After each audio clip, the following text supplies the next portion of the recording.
बांधकाम कामगारांच्या विविध मागण्यांसाठी मुंबई येथे निवारा बांधकाम कामगार संघटनेच्या वतीने मोर्चा काढण्यात आला। बांधकाम कामगारांच्या विविध मागण्यांसाठी निवारा बांधकाम कामगार संघटनेच्या वतीने 20 एप्रिल रोजी मुंबई येथील बांधकाम कामगार कल्याण मंडळावर मोर्चा काढण्यात आल्याची माहिती निवारा बांधकाम संघटनेचे शंकर पुजारी यांनी पत्रकार परिषदेत दिली आहे। यावेळी बोलताना त्यांनी बांधकाम कामगारांना पेन्शन, विमा, घरकुल योजना आदींसहित मागण्याबाबत आम्ही निवेदन दिले असून 1 मे पर्यंत यावर निर्णय झाला नाही तर उपोषण करण्याचा इशारा देण्यात आला असे सांगितलं। मंडळाच्या ऑफिसवर 300 कामगारांनी धडक मोर्चा नेला। या मोर्चामध्ये ज्या कामगारांचा मृत्यू झालेला आहे अशा नोंदीत बांधकाम कामगारांच्या 8 विधवा महिलांचा सुद्धा समावेश होता।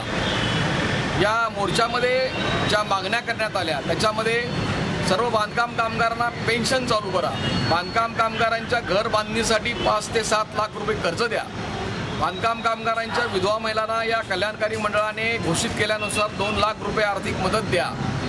दिवाळीपूर्वी या कल्याणकारी मंडळाने प्रत्येक कामगारांना 5,000 रुपये देण्याचे जे घोषित केले होते त्याप्रमाणे ती ताबडतोब रक्कम द्या।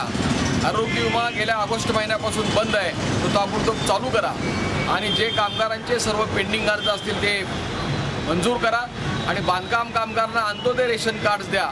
या मागण्यांसाठी प्रचंड मोर्चा काढण्यात आला।